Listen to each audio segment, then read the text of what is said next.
इसके साथ यहाँ खड़े हैं कि मुख्यमंत्री अपना काफिला रोकेंगे और जरूर इनकी बात भी सुनेंगे। बड़े बड़े पोस्टर्स लेकर हालांकि यहाँ पर ये अभ्यर्थी नजर आ रहे हैं। विभिन्न पोस्ट कोड्स के अभ्यर्थी हैं और अधिकतर इसमें JOAIT पोस्ट कोड 817 वाले अभ्यर्थी हैं। इनका ये मानना है कि मुख्यमंत्री सुक्खू ने कुछ दिन पहले ही ये ऐलान किया है कि जल्दी ही इनका रिजल्ट घोषित कर दिया जाएगा और अब सुप्रीम कोर्ट की ओर से भी क्योंकि ऑर्डर सामने आ चुका है तो इस पर अमल किया जाना चाहिए। लेकिन संभावनाएं आज काफी कम है क्योंकि एजेंडा JOAIT पोस्ट कोड 817 को लेकर नहीं लगाया गया है, जिस वजह से अब इनका ये मानना है कि यहीं इसी सड़क मार्ग पर ये मुख्यमंत्री सुक्खू से वार्ता करेंगे। तो लेकर जिस पर चर्चा होने वाली है तो फाइल वापस लोक सेवा आयोग की ओर से भेज दी गई थी। पटवारी भर्ती की अगर बात करें तो ये मसले पक्के हैं जिस पर चर्चा होनी ही है। इसके अतिरिक्त राज्यपाल अभिभाषण को भी मंजूरी मिलनी है। लेकिन तीसरी सबसे बड़ी बात यह है कि जो विभिन्न पोस्ट कोड के अभ्यर्थी यहाँ पहुंचे हैं, क्या इन्हें लेकर कोई चर्चा होगी, क्या इनका रिजल्ट निकालने पर इस मौके पर ये क्या कुछ कहना चाह रहे हैं? बोलते हैं अपना नाम भी बताइए, कौन से पोस्ट कोड के आप अभ्यर्थी हैं और लग रहा है कि आज चर्चा हो पाएगी कैबिनेट में आपके मसले को लेकर? मैम, हम पोस्ट कोड 980 से आए हैं आज। तो बताइए अपने बारे में। 980 क्योंकि आप भी कई दफा प्रदर्शन कर चुके हैं, अभी तक नियुक्तियां नहीं मिल पाई है, रिजल्ट घोषित नहीं हो पा रहे हैं विभिन्न पोस्ट कोड्स में, कैसे इस पूरी स्थिति को देखते हैं? मैम, आज हम फिर से आए हैं। पहले तो सीएम ने हमें आश्वासन दिया था कि आपका रिजल्ट निकल जाएगा। देखते हैं इस बार हम फिर आए हैं कि आप सीएम साहब क्या बोलते हैं, उनसे बात करने के बाद ही पता लगेगा। कौन से पोस्ट कोड के अभ्यर्थी हैं? मैम, हम 817 पोस्ट कोड से आए हैं। मैं नान से आया हूँ, नरेंद्र नाम है मेरा। मैम, सीएम साहब से लास्ट बार रिक्वेस्ट करने आए हैं बस। इसके बाद हम अनशन करेंगे, भूख हड़ताल करेंगे। तो लग रहा है कि आज ऐसी स्थिति बन पाएगी कि चर्चा आप पर हो, क्योंकि पहले ऐलान कई दफा मुख्यमंत्री कर चुके हैं, सुप्रीम कोर्ट से भी ऑर्डर आ गया है। क्या लग रहा है देरी कहाँ हो रही है फिर, जब तो मुख्यमंत्री भी आपको आश्वासन दे चुके हैं? सीएम साहब के साथ साथ कई मंत्री बोल चुके हैं कि इस बार आपका मैटर ले जाया जाएगा कैबिनेट में। लग तो रहा है कि लगेगा हमारा मैटर, लेकिन अभी हम देखेंगे, उसके बाद ही डिसाइड करेंगे आज ही हम कि हमें आगे का स्टेप क्या लेना है। अच्छा, आप इस मार्ग पर खड़े हो गए हैं, अभी मुख्यमंत्री का काफिला यहीं से गुजरना है, तो क्या यहीं खड़े होकर उनसे बात करना चाहेंगे? क्या सोचकर आ जाए हैं? मैम, हम पहले सचिवालय गए थे, वहाँ पे हमें रुकने नहीं दिया गया है। अब इधर हमें बोला गया कि आप चौड़ा मैदान चले जाओ।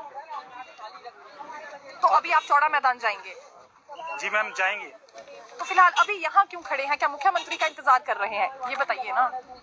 हाँ जी मैम। सर, क्या कहेंगे, कौन से पोस्ट कोड के अभ्यर्थी हैं? मैम, मैं JO817 का अभ्यर्थी हूँ और पिछले 4 सालों से जो है सड़क पे हम लोग चल रहे हैं। पिछले 20 जनवरी को हम लोग यहाँ पे आए थे, हम सीएम साहब से मिले थे।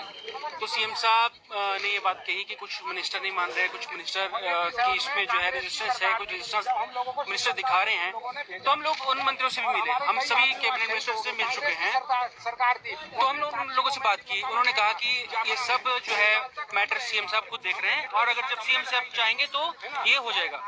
तो लास्ट जब कैबिनेट हुई थी उस टाइम ये विड्रॉ हुआ था और उसके बाद हम जब सीएम साहब से मिले, सीएम साहब ने ये कहा कि हम अब इनको लेके जाएंगे, अलग जो है अपना जो कैबिनेट होगी उसमें हम लेके जाएंगे और हम निश्चित रूप से इसको हम इस बारी कैबिनेट में करेंगे। तो हम इसी मतलब उस आज से आज यहाँ पे आए हैं कि जो सीएम साहब है इस कैबिनेट में इसको करेंगे। अगर खुदा न खास्ता ऐसा होता है कि सीएम साहब इस कैबिनेट में अगर इसको नहीं कर पाते हैं तो मैम आमरण अनशन हम लोग यहाँ करने जा रहे हैं। और यहीं बैठेंगे आमरण अनशन पर कि चौड़ा मैदान जाएंगे? चौड़ा मैदान हम लोग जाएंगे, परमिशन हमें वहाँ की मिली है। यहाँ हम बात करने आए थे कि हम एक बार एक इंटीमेशन दे देते सीएम साहब को कि हाँ हम लोग आए हैं, क्योंकि हमारे साथ आज हमारे पेरेंट्स भी आए हैं, ठीक है। तो बस सब लोग परेशान है मैम, तो इसलिए हम एक इंटीमेशन देने के लिए यहाँ पे आए थे। बाकी हम अल्टीमेटली जो है चौड़ा मैदान ही जाएंगे। ठीक है, महिला भी हमारे साथ मौजूद है। मैम, क्या कहना चाहेंगी, किस तरह से इस पूरी सिनेरियो को आप देखती हैं? आज यंगस्टर्स यहाँ पर पहुंचे हैं, काफी ज्यादा परेशान नजर आ रहे हैं। आज स्थिति ये चुकी है कि एस्पिरेंट ही नहीं सड़कों पर आ रहे हैं, हमारे माता पिता आ रहे हैं। एक हमारी बहन है जिनका पेपर JOAIT 817 का निकला है, उनकी मदद दिल्ली से आई है, उनके पापा आर्मी रिटायर है, वो दिल्ली से यहाँ पे पहुंचे। किस लिए आए हैं? अपने बच्चों के लिए आए। पूछो इनसे क्या हालत हो रही है। बच्चों की बहुत बुरी स्थिति है, बच्चे बहुत ये हो रहे हैं, बच्चों को सड़क पर आना पड़ रहा है। सारे बच्चे बेचारे आज ये सड़क में आने के लिए थोड़ी ना पेपर निकाला था, इन्होंने अपनी नौकरी के लिए अपनी मेहनत, दिन रात मेहनत की है इन बच्चों ने। हम पेरेंट्स में साक्षी इन बच्चों के कि कितनी मेहनत से इन्होंने पेपर निकाला है। सब कुछ हो गया, अब रिजल्ट नहीं दे रहे, ना जॉइनिंग दे रहे, वो जॉइनिंग दे रहे। कितने परेशान हो रहे हैं, रोना आ रहा है इन बच्चों को देख के, अपने बच्चों को देख के। हम स्पेशल दिल्ली से आए हैं। आप विशेष तौर से दिल्ली से यहाँ पहुंचे हैं, आपकी बेटी भी आई है? नहीं, बेटी नहीं आई। अच्छा, आप भी आए इशू हैं। है उसके, नहीं आई। आप आई हो, हर बार आती थी वो। किस तरह का एक प्रेशर फील हो रहा है, एक तरह से मानसिक प्रभाव भी किस तरह का पड़ रहा ज्यादा है? हो रहा है बच्चों के ऊपर मानसिक प्रभाव। वो बाहर नहीं निकल सकते, वो क्या बोले लोगों के सामने। पेपर निकला है, नौकरी नहीं लग रही, इतने बड़े हो गए, जो 24 साल के थे आज 28-29 साल के हो गए वो बच्चे ना। वो प्राइवेट करने लायक रहे। जब भी कोई सोचते हैं प्राइवेट करे, उस टाइम ये बोलते हैं रिजल्ट आने वाला, रिजल्ट आने वाला। ना बच्चा प्राइवेट लायक रहा ना सरकारी लायक रहा। बहुत बुरे हाल है, बच्चे बड़े परेशान है। आज मुख्यमंत्री से अपनी बात कहेंगी? हम तो कहने ही आए इतनी दूर से हम। एक और महिला हमारे साथ मौजूद है। मैम, क्या कहना चाहेंगी? आप भी अपने बच्चों के लिए आज यहाँ पहुँची हैं, मजबूरन आपको भी सड़कों पर उतरना पड़ रहा है। मैं ये कहना चाहती हूँ, अगर कुछ भी किसी भी बच्चे को होता है तो उसके जिम्मेवार सीएम सर खुद होंगे।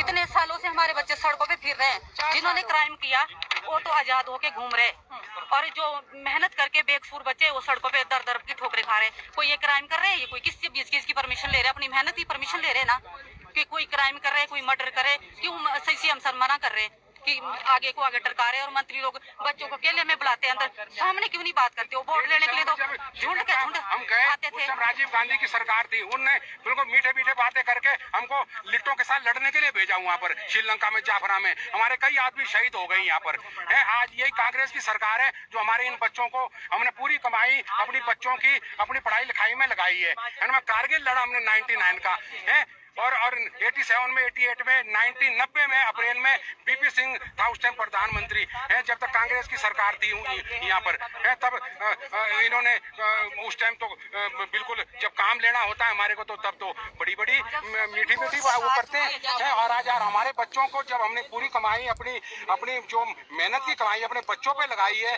और आज हमें यहाँ रोड पे आना पड़ रहा है। परिवर्तन में लगे, मुझे तो ये समझ नहीं आता। हम तो समाचार सुन के थक चुके हैं। कुर्बानी देने के लिए तैयार है, बिल्कुल कोई बात नहीं। यदि हम कारगिल से बच के आए या वहाँ से बच के आए हैं श्रीलंका से, तो कोई बात नहीं, यहाँ भी हम कोई बात नहीं, इन बच्चों के लिए हम सब कुछ करने के लिए तैयार हैं। पब्लिक के सामने बच्चों के साथ नहीं मिलते, अकेले में बुलाते हैं अंदर, फिर वहाँ दबकाते हैं। उन मंत्री महोदय को कोई भी तकलीफ है सामने आके हमारे से बात करे। जैसे झुंड के झुंड हमारे घर में वोट लेने के लिए आते थे, ऐसे हमारे से सामने आके बात करे। हम लोगों ने चुना है उनको काम करने के लिए, ये नहीं कि हमारे से पावर ले और हमारे को अपना एक्टिविटी उठाए 5 साल आश्वासन देते हैं, हमारे बच्चों को गुमराह करते हैं कि हम उनका रिजल्ट निकालेंगे, और बेचारे हमारे पास हमारे को मिले थे वो बच्चे हैं, हमने ये बोला वो बोला है ना।